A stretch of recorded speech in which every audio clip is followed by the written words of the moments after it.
Hi friends, welcome to money Mantra 19. Money మంత్ర 19 ఛానల్కి స్వాగతం.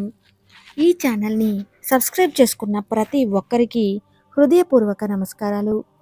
ఈ వీడియో చూస్తున్న ప్రతి ఒక్కరూ గురువుల అనుగ్రహంతో, విశ్వం యొక్క ఆశీర్వాదంతో ఐశ్వర్యవంతులవునుగాక. తదాస్తు.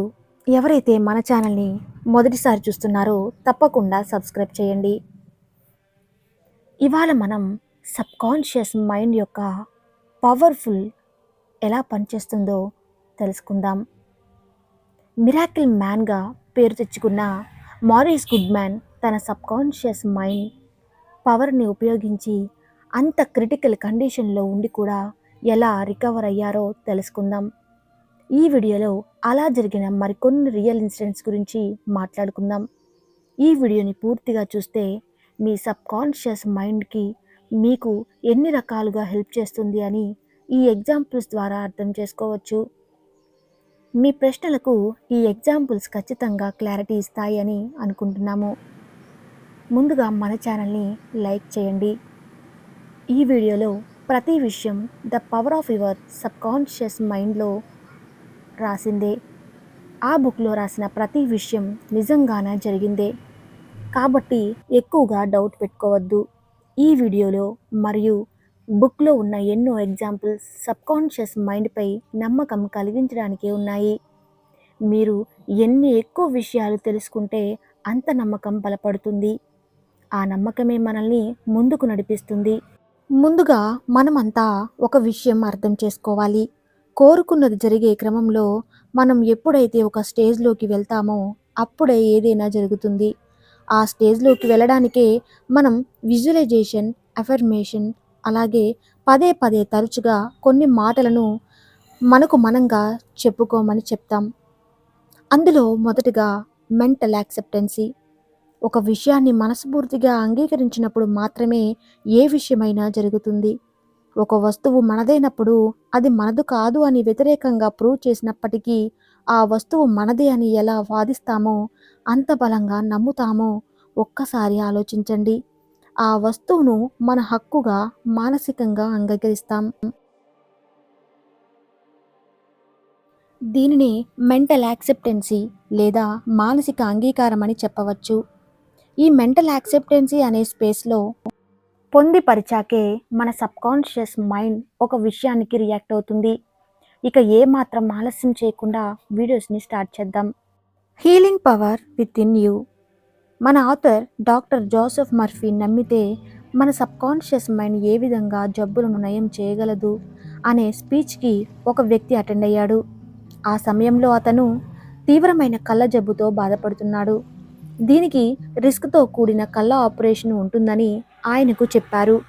డాక్టర్ జోసెఫ్ మర్ఫీ ఇచ్చిన స్పీచ్తో నమ్మితే మన సబ్కాన్షియస్ మైండ్ ఎలా సేవ్ చేయగలదో తెలుసుకున్నాక తనలో తాను ఇలా అనుకున్నాడు.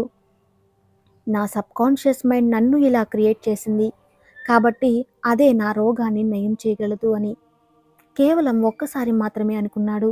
దాన్ని మానసికంగా అంగీకరించాడు.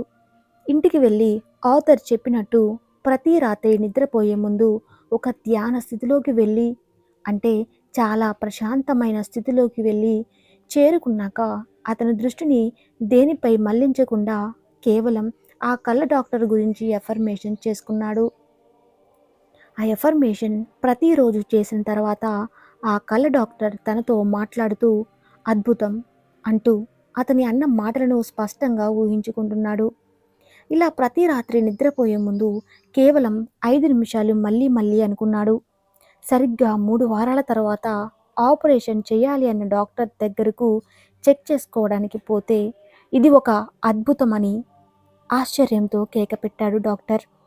ఇక్కడ గమనిస్తే ఆ వ్యక్తి ఎప్పుడూ కూడా నా కళ్ళు బాగయ్యాయి, నయమవుతున్నాయి, మామూలు స్థితికి వచ్చాయి అంటూ తన కళ్ళ గురించి మాట్లాడలేదు. డైరెక్ట్గా డాక్టర్ షాక్ అయినట్టు ఇమాజిన్ చేసుకున్నాడు. అందుకు అనుగుణంగా కళ్ళు నయం అవ్వడం వల్ల, అతను ఊహించడం వల్ల ఇది ఒక అద్భుతమని పలికాడు. ఇప్పుడు చెప్పే రెండవ ఎగ్జాంపుల్ మొత్తాన్ని జాగ్రత్తగా అబ్జర్వ్ చేయండి. ఒక వ్యక్తి ఒక ప్రోడక్ట్ని క్రియేట్ చేసే ముందు దాని గురించి మైండ్లో ఆలోచిస్తాడు. ఊహల్లో దానిని నిర్మిస్తాడు. తర్వాత దాన్ని ఈ ప్రపంచంలోకి తీసుకువస్తాడు. ఎగ్జాంపుల్‌గా అరుదుగా తయారు చేసిన ఒక వాచ్ మేకర్‌కి దాని గురించి అన్ని విషయాలు తెలుసు. ఒకవేళ ఆ వాచ్ పనిచేయడం ఆగిపోతే దాన్ని ఎలా బాగు చేయాలో ఆ వాచ్ మేకర్‌కి తెలుసు. ఆ పనిని వాచ్ మేకర్ ఇస్తే అతను దాన్ని బాగు చేస్తాడు. ఎందుకంటే ఆ వాచ్‌ని క్రియేట్ చేసింది అతనే కాబట్టి. దాన్ని బాగు చేయడానికి కావాల్సిన టాలెంట్ అతని దగ్గరే ఉంది. ఈ రకంగానే మన శరీరాన్ని నియంత్రించడం మన సబ్‌కాన్షియస్ మైండ్‌కి ఎలా నయా చేయాలో తెలుసు. ఎందుకంటే మనల్ని, మన శరీరాన్ని నిర్మించింది మన సబ్‌కాన్షియస్ మైండే కాబట్టి వాచ్ మేకర్‌లో పాడైపోయిన కానీ ఎలా బాగు చేయాలో దానికి తెలుసు కారణం. మనం నడిపించేది అదే కాబట్టి ఈ విషయాన్ని సరిగ్గా అర్థం చేసుకున్న ఒక స్టూడెంట్ తన ఆరోగ్యాన్ని ఒక అరగంటలో ఒక చర్చ్ ఫాదర్ ఎలా పోగొట్టారో అని ఆథర్‌కి సవాల్‌గా విసిరి వివరించమని కోరాడు. అసలు ఏం జరిగిందో ఆథర్ ఏమి వివరించారో చూద్దాము. దానికి నయం చేసే ముందుగా ఎలాంటి రోగం ఉండదు అని ఫాదర్ చెప్తే చదువుకున్న వ్యక్తి తన తెలివిని అవమానిస్తున్నట్టుగా భావించి ఆ విషయాన్ని నమ్మలేదు.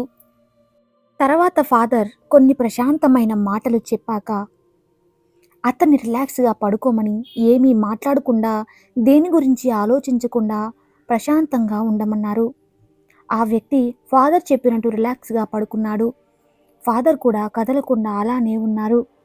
వెంటనే ఫాదర్ ప్రశాంతమైన మనసులో ఒక అరగంట సేపు పీస్‌ఫుల్‌గా, గట్టిగా, నెమ్మదిగా ఆ వ్యక్తిని పూర్తి ఆరోగ్యం, శాంతి, మంచి భావాలు అందాలని అరగంట సేపు శాంతంగా అంటూనే ఉన్నారు.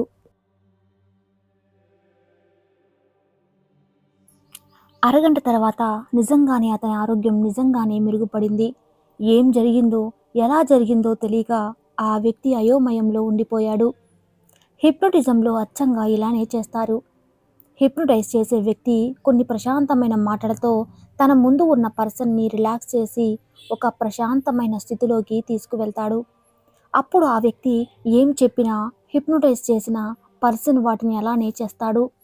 ఆ హిప్నోటిజంలో ఎదురుగా ఉన్న బాడీ టెంపరేచర్‌ని అమాంతం పెంచేయొచ్చు. అలాగే తగ్గించి చలికి వణికేలా చేయొచ్చు.